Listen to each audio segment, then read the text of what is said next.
Yes, I think Labor has learned its lesson in the UK after the Jeremy Corbyn episode, but not so here in Australia. We've had some issues with some frontbenchers who have not denounced some of the hate preachers that we've seen here in Australia. But just when we're talking protests, you will have seen those scenes outside the Opera House in Sydney on Monday night.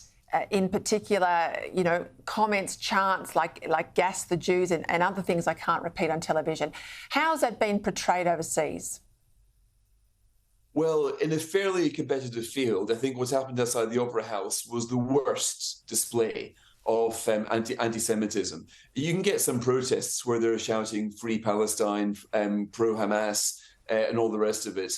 That is rather different to shouting "gas the Jews." I think the Australian protests are the only ones in the world where that slogan has been audible from a crowd. And that has really focused minds on what we're seeing here. I mean, this is a repeat of the 1930s, a repeat of the genocidal logic, which so terrified the world, and a repeat of things which, frankly, a lot of people thought and hoped they would never see again.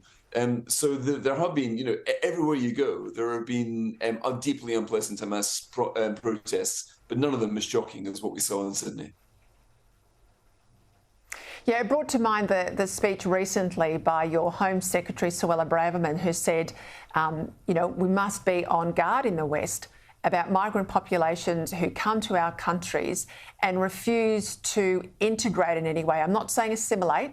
I'm saying keep, you know, their traditions and their culture, but very much in our case become Australian. She said that's not always the case, and it's certainly, as we see playing out negatively too in the United Kingdom. That's also a debate we've got to have, isn't it? Oh, sure, it's a debate, and it's a debate we've had for a while, that yes, you can have a multi-faith country. Britain's perhaps the most successful multi-faith democracy in Europe. You can have a multiracial society. I mean, Britain, through empire, is the original multiracial state. But a multicultural society is one that will always struggle to integrate. And that is a direction where those who believe in one country and social cohesion have been focusing away from multiculturalism and towards more one common set of cultural values. But that said, it would be a mistake to look at a group full of psychopaths protesting in a street in Sydney or in London or anywhere else and think that they speak for the Muslim population. I mean, there are millions of Muslims in Britain who would be appalled at what's happening with Hamas. The problem for the Muslim community is that they're rather let down by their spokesman. There is no kind of Muslim pope, as it were. It's difficult to speak for any community, but the Muslims are particularly badly served, I think, by pressure groups who are far too politicized, far more politicized than your average British Muslim, and will just struggle to condemn the attacks.